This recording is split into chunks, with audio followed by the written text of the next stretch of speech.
If you're passionate about leadership, invested in your community, or simply curious about the people driving change around us, you're in the right place. This is Direct with Dana. Hi, this is Dana Brooks, and you are listening to Direct with Dana. Today, I've got an exciting guest, Eric Stevenson. He is my law partner in our Pensacola office. He has got a very varied past. He's got a very interesting past. He's got a criminal defense background, a prosecutor background, and he's been doing civil practice work in South Alabama and North Florida for several years. So welcome, Eric. Thanks, Dana. Thanks for having me on the show. Excited to be here. You're in our Tallahassee office today, and I know you work primarily out of the Pensacola area. And I was so excited whenever I got the opportunity to work with you because I also grew up in Pensacola, and I have missed that water. So I've been over here for 35 years, and I've got to know some really interesting and exciting people. And that's what this show is going to focus on, is getting the people who have the answers to the questions people have and never get a chance to ask them. Sure. So I wanted to welcome you and start with a little bit about your background. Do tell us about your legal background, where you grew up, all that sort of So I grew up in Pensacola, lived there my whole life. I moved to middle school across the bay to Gulf Breeze. But lived in the Pensacola area my whole life. Then, went off to college and law school, and really it was the water that drew me back. Mm-hmm. I went to school up in South Tennessee, Middle Tennessee area in the mountains, and then went to law school in Birmingham, which was real hilly and love, the hills and the mountains. But man, I missed the water. Yeah. So I totally relate to wanting to get back and get closer to the water. Yeah. Tell me about when you were first practicing law. Did you go right into the prosecutor's office? Did you know you wanted to be a trial lawyer? Because the kind of law I'm describing that we're talking about is what people call trial lawyer work. People who are in the courtroom doing the stuff you see on television. So what got you turned on about that, and what did you first get into? So I was in insurance defense. So I was doing civil work before I was a prosecutor. And, it was typical stuff. When you're a young associate, I was taking depositions all the time and doing some mediations. But I looked at my and I did want to be a trial lawyer. Mm-hmm. But I looked at my calendar one day and I just saw mediations and didn't see any trials on my calendar.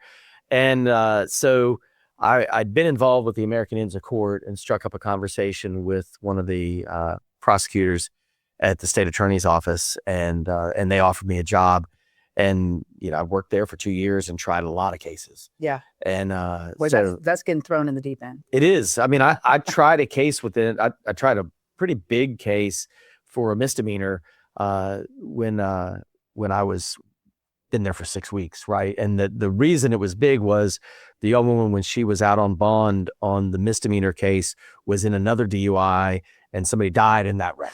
Right. And so I think she was acquitted of the manslaughter case, but the case that I prosecuted her for that was a misdemeanor, the allegation was that she had been slipped a date rape drug. And so we brought in an expert from Ole Miss. Ole Miss at the time, I think now, well, I still don't know because marijuana is illegal federally, but it was the only place licensed in the United States that could study marijuana.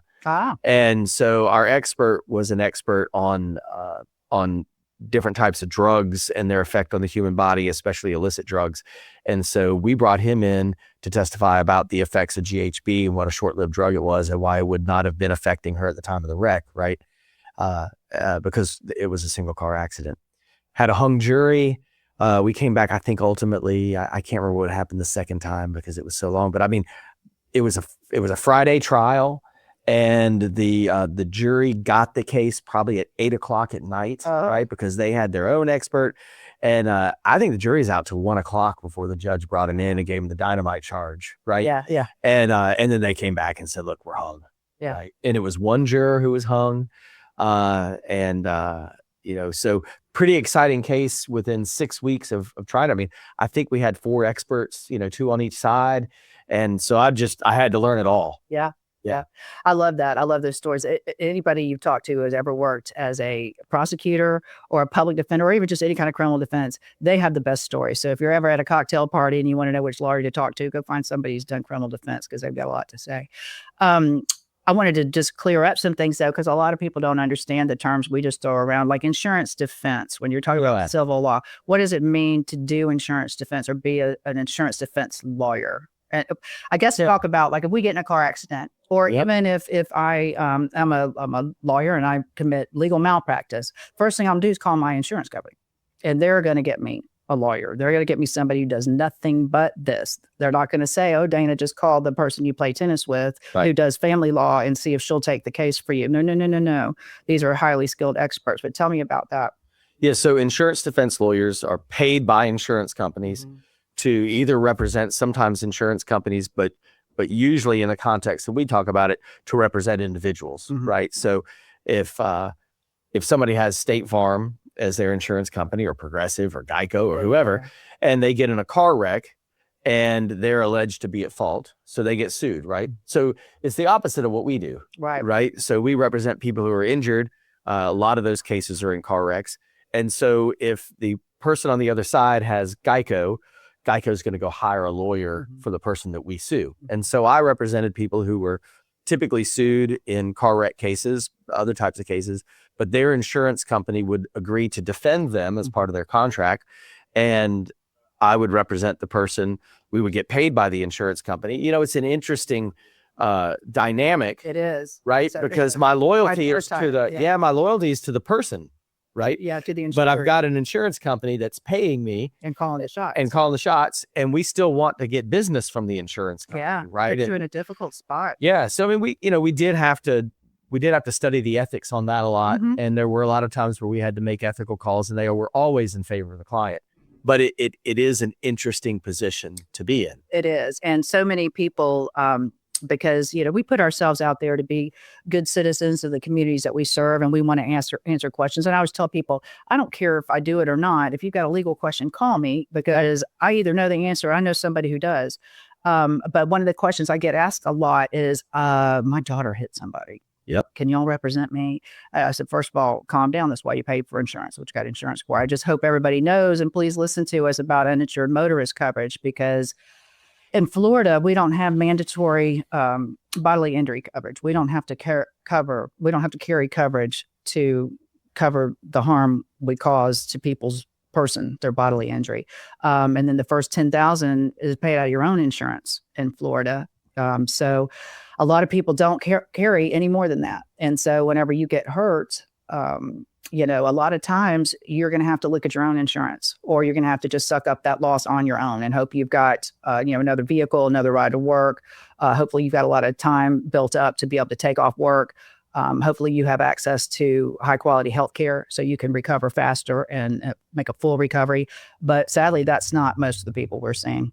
No, it's not. It's not. And that's something I hear a lot is, what do you mean I'm only going to get my claim's only worth, $10, $15, $20,000. My neighbor got in a wreck, had the exact same surgery I did, and they got $500,000. Right.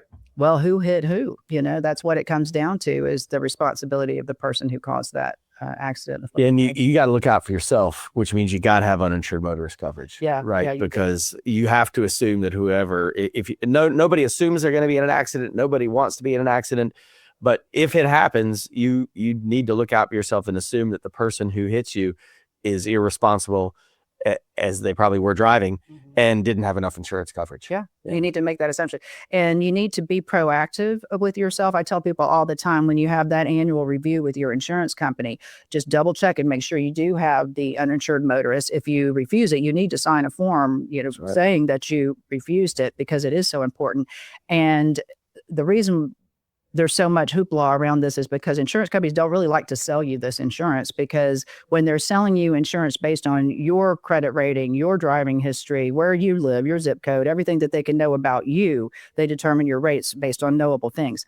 But uninsured motorists, they are having to insure the risk of all these irresponsible drivers out there. And if one of them hits you, what are the odds? And if it does, they're going to have to pay for it. So they don't really want to sell that insurance, because they have a greater risk there and they can't plan for that risk. So be proactive and protect yourself and make sure you have uninsured motorists. And if you have multiple vehicles, it doesn't cost much more to stack the insurance. So if you have $100,000 in bodily injury, you'd have to have $100,000 of bodily injury coverage to then get $100,000 in uninsured motorist coverage. But if you have 3 vehicles, you can multiply your uninsured motorist coverage by 3, make it $300,000 worth of coverage for not much more a month. You're talking like $5 a month, Yeah. $10 a month. Yeah. I mean, it's almost negligible. It's a bit to get the coverage, but to jump to that next level is very inexpensive. Yeah, that's important information. I'm glad you touched on that. We're going to take a break here in a minute, but when we come back, I'm going to keep talking to Eric Stevenson, my law partner in our Pensacola office, and we're going to talk about termites. You're listening to Direct with Dana, straight talk for forward thinkers, presented by Phasig Brooks. And here's your host, Dana Brooks. Hello, and you are back with Direct with Dana, and today I'm talking to my law partner, Eric Stevenson. Eric, you have an interesting background for sure, but you also have another niche area of law practice that I had never heard of until I met you. And I know more now about a termite than I've known about any other bug, and I will not be fooled by an ant parading as a termite because I learned that the ants have snatched waste, right? Right. They're Kardashian-like, but a termite is just a straight up wood destroying organism. But seriously, let's talk about that. You got into this how, and describe your termite practice. Interesting story. So, go back to law school, made friends in law school, and I went to law school in Birmingham, Alabama, came down to Pensacola, and I got a call, I don't know, 7 or 8 years ago from a friend of mine who works for a firm in Birmingham that focuses on termite cases, and they needed local counsel. So look, we filed a lawsuit. Like what that is. So, the lawyers in Birmingham wanted somebody in Pensacola. They needed to file a lawsuit in Pensacola. They wanted a local lawyer for 2 reasons. One, they weren't licensed in Florida. So they needed a Florida lawyer to allow them to come in and be admitted on a limited basis in Florida. But they also, it's wise if you're practicing outside of your area to bring another lawyer in who knows the lay of the land, understands the juries, right, has practiced in front of the judges before, has dealt with the local defense lawyers that the termite company is going to hire. So they brought me in and I learned a ton about the practice. And I still work with them on a lot of cases as local counsel. And it's fascinating because, people pay money to termite companies every single year to protect their home. Mm-hmm. And the reality is that a lot of times they're not paying for the services that they think they're getting. Mm-hmm. Right. Termite companies are supposed to do it. Or they're paying for services they're not getting. They're paying for services they're not getting. Yeah. That's right. And it's 2 things. It's the treatment. Mm-hmm. A lot of times the termite companies don't apply the correct formula. Let me stop you there. When you say treatment, you're talking about treatment once you have them or treatment to keep from getting Pre-treatment. Pre-treatment. Right. Okay. Is the primary thing. People will pay for what's called a treatment barrier. What does that mean? That means that they pour a chemical around your house so that these subterranean termites that are crawling around will run into this poison and not come into your house. Do they take it back to their queen? Is it a scene like that? Or that one isn't so much like that. I could be crossing by insects. So, well, there are also the bait stations, right? And that's a different type of treatment. It's not as effective, but they place those, and people, the termite companies prefer those these days. And so you'll see those on the ground around houses or buildings where they're placed around. And the idea is that this termite will wander around and just happen to run into this thing and eat it and then take it back to the nest and kill them. But I think what people misunderstand about that is I thought those things I see, those little round things I see in the ground, I thought those attracted the termites. But it sounds to me they're blind and they don't smell. So it's hard for them to attract them. That's right. They just kind of have to randomly forage into it. Right? And so it's not as good protection as the liquid chemical, but it's easier and more cost effective for the termite companies to apply. Okay. Right. I think I may have cut you off about pre-treatment liquid barrier. What is it that is defective about that? It's not enough chemical. Sometimes they'll dilute the chemical, right? If you've got a concrete patio in your backyard, they're supposed to drill holes into the concrete to put it in there. Sometimes they don't drill the holes deep enough. Sometimes they don't do that part at all. So ineffective treatment, right? Gotcha. And we found cases before where it takes 7 or 8 hours to pour that liquid chemical and drill the trenches. We've had cases before where their own records show they were there for 20 minutes. So what did they do during those 20 minutes? Yeah. Right. I told you that reminded me of a medical malpractice case I had one time when you looked at the start of the procedure, the end of the procedure, and I'm like, that's literally not possible to all within that time frame. So we're talking about the pre-treatment to avoid them. what else are involved in these cases, and how do they typically go? How do you find out you've got a cause of action? Because I would be thinking to myself, well, I got treatment and now I got them. So are they 100% liable? This is like a strict liability. I would think so. Like, you treated it. Now I've got termites.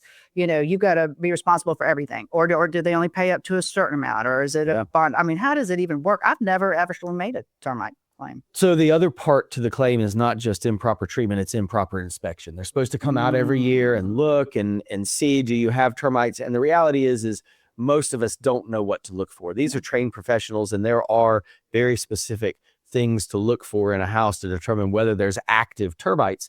And usually they just kind of walk through and go, yeah, it don't look like there's any termites, right? And then what you find is somebody's had a termite contract. They've had the pre-treatment. These termite folks have been coming out for 3, 4, 5 years saying there's no termites. And then all of a sudden people have, it isn't just like in the spring when you get 1 or 2 termites in your house and it's just the swarms. They have literally hundreds of termites in their house. So they see them crawling out of the walls. And the reality is, if you've had termite treatment and you've had these regular inspections, there is no reason that you should have a live termite infestation in your home. And if you do, you need to do what? You need to call a lawyer. A lot of times we'll have people call the Florida Department of Agriculture to start an investigation also.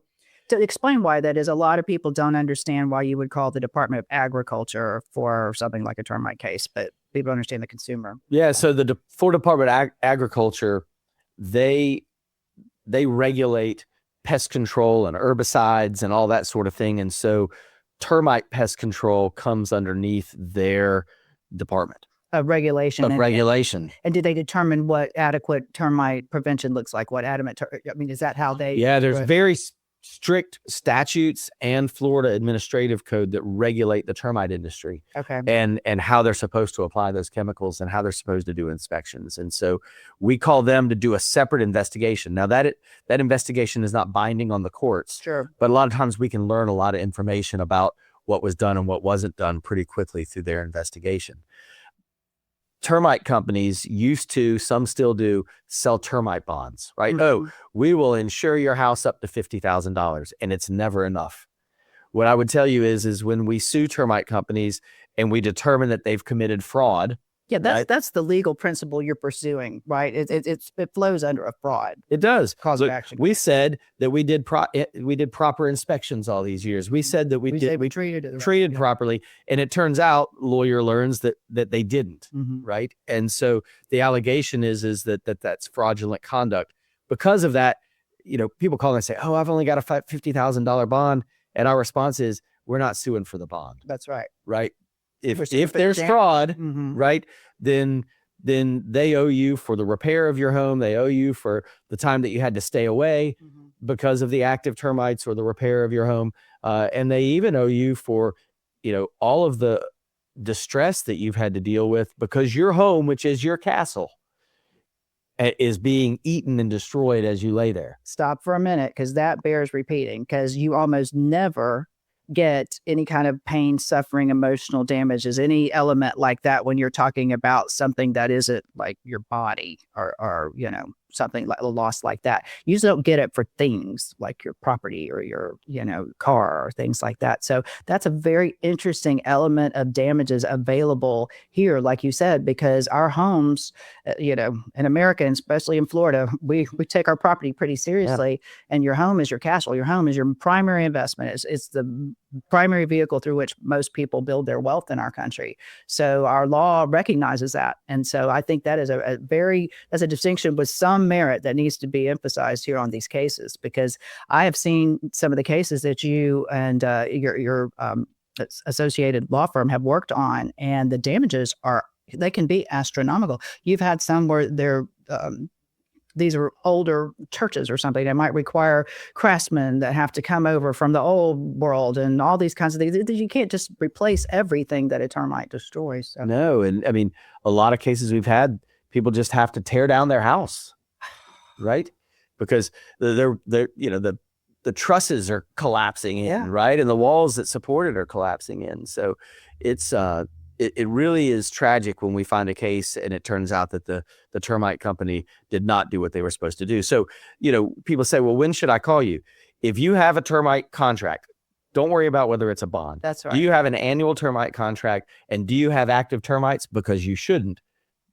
Give a lawyer a call. It's not going to hurt you. Like so many attorneys, we at Basic Brooks, we don't charge for consultations. And you just need to know what your rights are, and then you can have options to decide to go from there. But we're going to go to another break, and when we come back, I want to talk more about who's vulnerable to these and the swarming and the water, and just kind of who might want to be on high alert for those, and then more about what we can do about it if you do find yourself in this situation. So we'll be right back. You're listening to Direct with Dana, straight talk for forward thinkers, presented by Basic Brooks. And here's your host, Dana Brooks. And we are back with Eric Stevenson from Basic Brooks Law Offices. He's our managing partner who runs the Northwest Florida, the Pensacola office, and South Alabama office. So I'm glad you're in town and could stop by and chat and talk to us about what your very unique, interesting practice is. And we've been talking about termites. Yeah. Nobody ever expected to specialize in termite law, but here we are. But I found this when I was practicing medical malpractice. It's amazing how much medicine I would learn. If you have a case on it, you go ham on it, and you've got the best experts in the world for you and against you, explaining this stuff to you. So I imagine that was your experience learning about termite. Tell me about who is vulnerable to termites, what you've learned about this, termite behavior, and some ways this actually happens, because it seems like if they're treating it, we shouldn't have this problem. So what's happened? Are they sealing it up in there or what? And how does this all work? Anybody who owns a home in Florida or Alabama that has wood in it is vulnerable. I mean, really, it's a matter of if, not when, you're going to get termite damage unless you have proper termite protection. Yeah. And, a lot of it's because we have moist soil. Yeah. Right. And so they like, I understand they like moisture. And then they like coastal. They like property? Coastal areas. Yeah. Yeah. We get we have a lot of trees and forests in our area, and the wood falls into the ground and it rots, and there's subterranean termites. So they live in the ground and they just wander around until they find some wood that they can eat on. Mm-hmm. Right. But they also need moisture. And so if there's a lot of wood in the soil, or the possibility of a lot of wood in the soil, and the soil's wet, then they got food and water. And you said they're blind and they can't smell. And so when I was learning about this, I would hear about them swarming, and your co-counsel was telling us that they'll attack neighborhoods. Yeah. Like in Northwest Florida, we hear about sometimes problems in like Tiger Bay, and seems like there was some place in Niceville, and then there's some places over toward central North Florida that we're hearing about. But it's interesting that they cluster. Is that just they just find a well, maybe the houses are all the same age and vulnerable or something? I don't know. Well, they build a colony, and then like they're like ants or other insects. They develop another colony, and it's going to be right next door. But one colony can die, and there's another colony right there that just kind of moves in or will adapt. And so, you can have an acre of land and have multiple colonies in that acre. Yikes. Right. And that's why you need termite protection. Yeah. Well, we were talking too about sometimes someone will identify termite damage and they'll think, well, I've only got this bond. It's only up to $50,000. I'm probably going to have to deal with them like hurricane, and there's probably a big deductible, and they'll probably give me the runaround. Let me just pay this $15,000 or $20,000 myself, go get an equity line or do something and repair this damage myself. But I've learned that can lead to really big problems. Kind of, I liken it to a cancer. Yeah. Like you cut off the tip, but that thing is already spread through the blood system and it's all over you, and you've got a metastasis then. So does that ever come up where someone treats, but they don't do a thorough treatment? Yeah. So once there's an infestation, you want to treat, and then you've also got to repair. And, the termite company contractors don't have any real incentive to do the full repair that needs to be done, right? I mean, what you really got to do is, instead of just doing some moisture treatment, you really need to cut into the wall, 8 feet out or so, to see how far the termites spread. Because a lot of times, if people say, oh, well, you just follow the wood and then you don't see any damage. Well, they're small little creatures. Sometimes they'll go through the wood and you can't see it, but they'll pop out and do more damage 8 feet down. So 8 feet's kind of the rule. If you see damage, and you need to go look 8 feet more out to see, is there more damage? And a lot of times the contractor companies will just stop where the damage ends. Well, that was another thing I was going to ask you. Because I'm a lawyer, and I'm thinking, where do these contractors come into play? Because I could see the termite companies getting them roped into something that they didn't want to get roped into. They had a finite job, come in here, replace this wood and this thing. Don't go looking for trouble.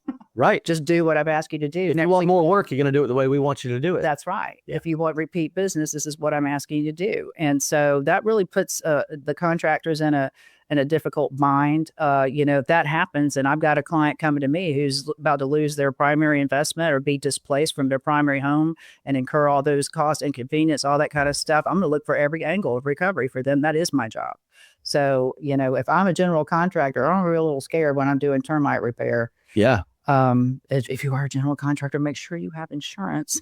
Yeah. Okay. Make sure you insure. I mean, we have had cases where, the termite company, they found live termites and the person says, oh, well, my termite company came out and they repaired all the damage and they sprayed the stuff to kill the termites.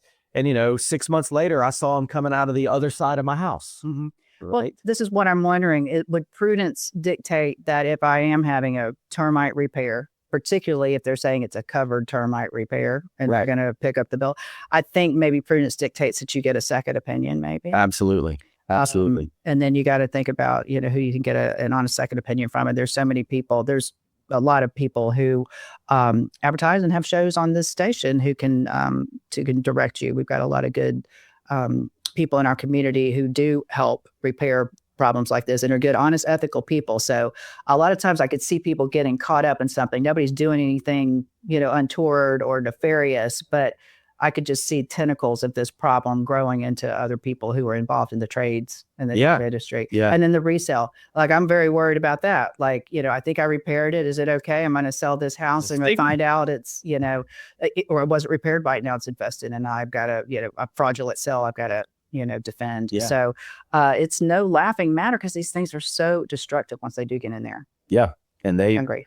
Listen, they're insects and they eat wood. And they're going to do everything they can to eat as much wood and reproduce as they can, right? And it's the termite company's job to try to stop them and prevent them. Yeah. But the more chemical, listen, it's like a gym membership, right? What the gym is hoping is that you'll just keep paying your $35 a month, $100 a month, whatever it is, and never come, use it. Right? And so the termite company's hoping that you'll pay them your $200 a year and you'll never have termites. Right. Well, it's kind of running the numbers. What are the odds they're going to call me? And if they do, I'm probably only going to get hit this many times for this amount of money. This is the range in an average house. So let me just kind of maybe self-insure against that or just run that risk when I get to it. And that's the way business works. You look at your risk and you try to set yourself up for the foreseeable risk. But I don't want to diss all termite companies or any termite companies really, because it sounds to me like the concept of termite bonds and termite protection and treatment is good and it's solid, but it's just like anything else. Who are you dealing with? What do you recommend for people whenever they're thinking, oh, what should I do? So I recommend calling around to companies and saying, do you do a liquid? It's called termiticide, right? But do you do a liquid barrier around the house? That's the best protection. Mm-hmm. And will you do a repair contract or a retreat only? Honestly, most of the companies will not do a repair contract anymore. Most of them will only do retreat only. But if you can get a reputable company that will actually do the liquid barrier, that's the best treatment you can do. And do your homework, go to Google, check Google reviews, call them and ask them what chemical do they use. And will they do the liquid treatment and how long just ask them, how long does it take? And if they tell you it only takes an hour, then they're not doing a good job. But if they say, hey man, it's going to be an all day process, then they're probably doing a good job.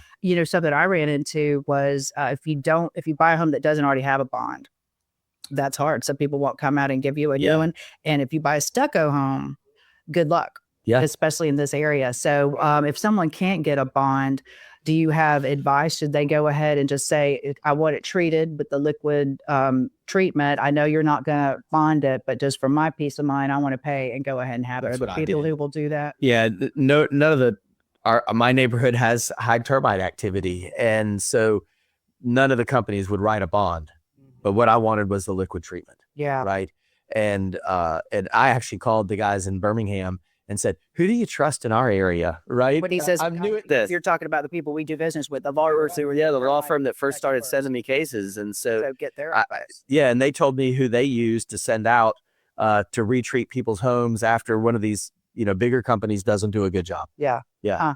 Interesting.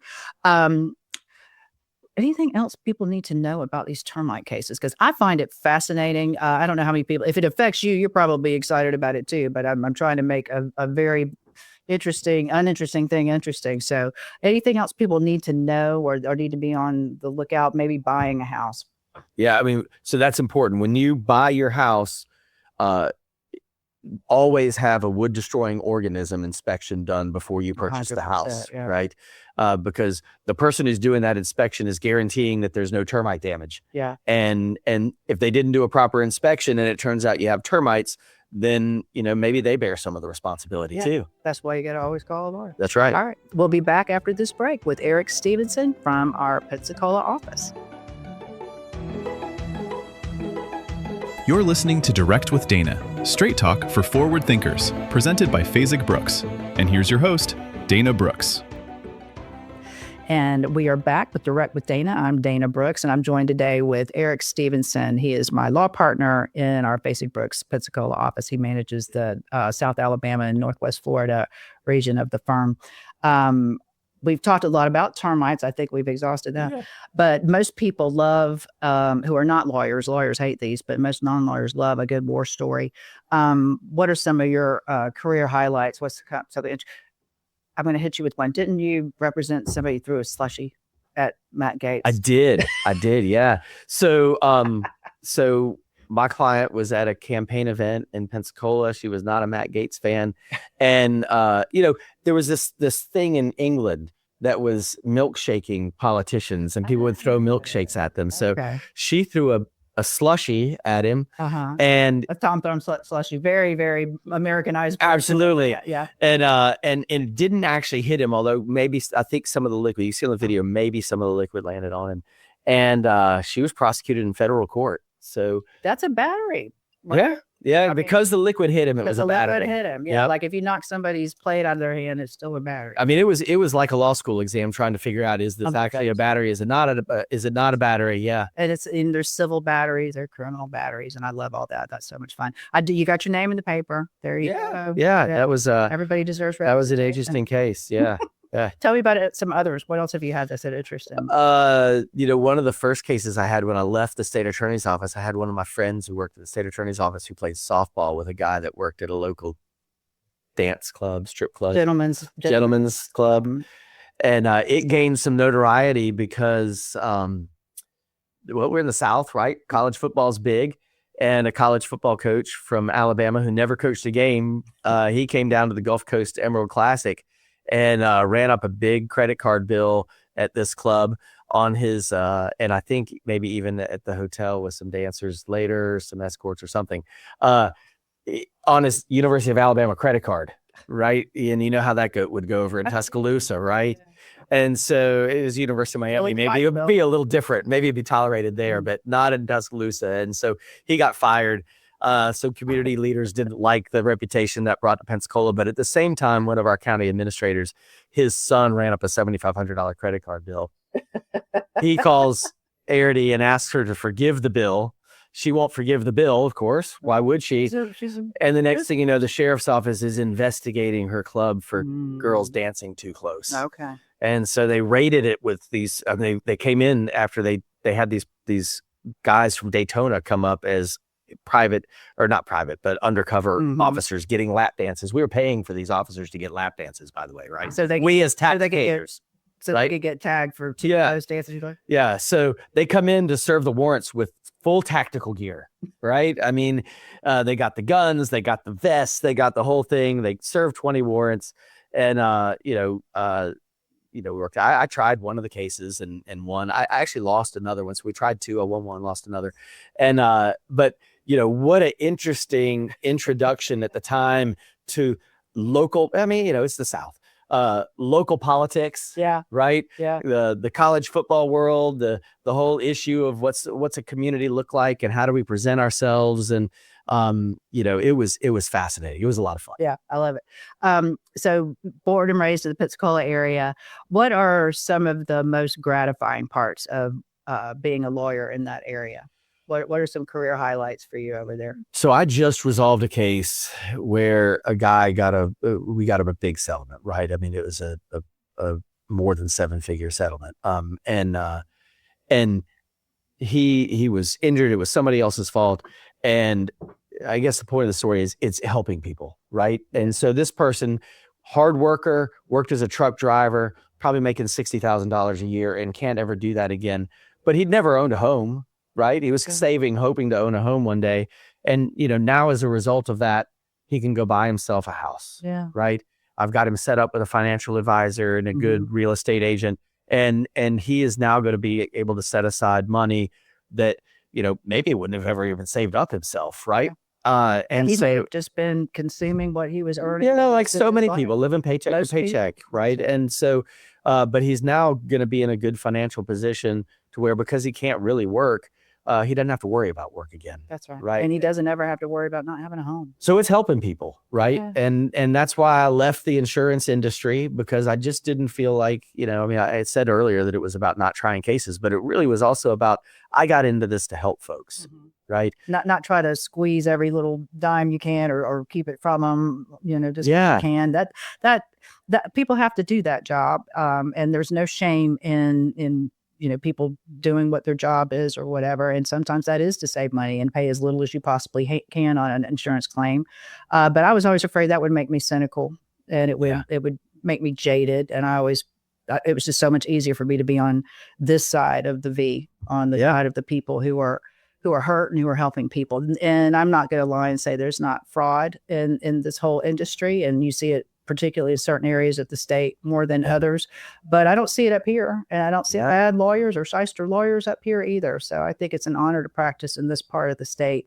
It's an honor to practice with people like you. Yeah, well, you too. I'm really glad that we've met and we've teamed up. Yeah. Right. And it's I like coming over to Tallahassee to visit the folks over here, but it's also nice to work with somebody who's from Pensacola and understands the area over there as well. Yeah, I love it. Well, thank you for coming on the show. Yeah, thanks for having me. This has been another episode of Direct with Dana, and I hope you will join us each week for another exciting episode of somebody who's got some important things to say about the things you care about. See you next time.